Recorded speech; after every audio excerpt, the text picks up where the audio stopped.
नमस्ते, श्री स्वामी समर्थ. तर तुम्हाला माहीतच असेल आम्ही आलो होतो गावी आणि आम्ही जात होतो आज जत्रेला. ह्या जत्रेबद्दल मी तुम्हाला थोडीशी माहिती सांगणार आहे. कारवारचं स्टेशनापासून ही जत्रा 10 किलोमीटर अंतरावर होती आणि आमच्या घरापासून 5 मिनिटावर होती. हानकुनमध्ये सातेरी देवी मंदिर फक्त तिकडच्या लोकांसाठी नाही, गोवा आणि महाराष्ट्राच्या लोकांना पण हे मंदिर आकर्षक करत आहे.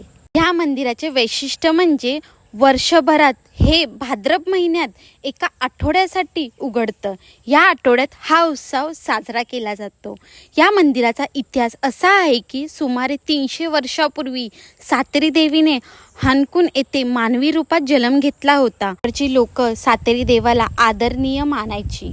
एके दिवशी ती विहिरीत उडी मारून गायब झाली. गावातल्या लोकांनी तिला प्रार्थना केली की ती पुन्हा गावात यावी. तेव्हाच एका भक्ताच्या स्वप्नात आलेल्या सातेरी देवीने वचन दिले की ती वर्षातून फक्त 2 दिवस दर्शन देईन.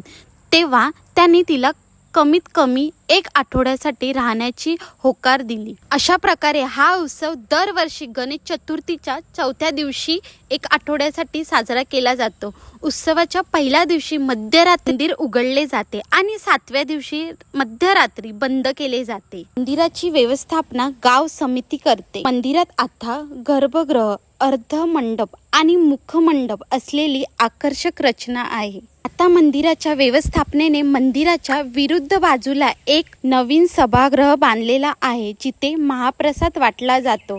उत्सवानंतर हे मंदिर बंद असले तरी पुजारी दर सोमवारी मुख्य प्रवेशद्वारावरून पूजा करतात. 3 तास आम्ही लाईनीत उभं राहिल्याच्या नंतर आमचे दर्शन वगैरे करून झालेलो आणि नंतर आम्ही ना त्याच्या बाजूला पण मंदिर होते देवीचे.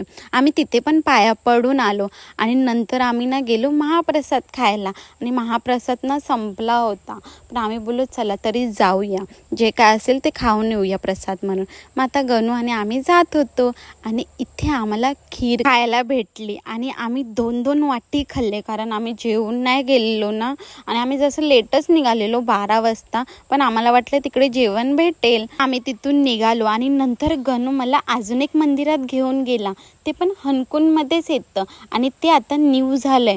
एवढं छान मंदिर ना, म्हणजे न्यू म्हणजे 2 वर्ष झालेली त्या मंदिराला, पण ते असं वाटतं की आत्ताच बनवले. मग तिथे आम्ही पाया वगैरे पडून आलो. इकडे पण ना मंदिर आजूबाजूलाच होते, म्हणजे तुम्हाला एक साथ सर्व देवाचे दर्शन करायला भेटतं.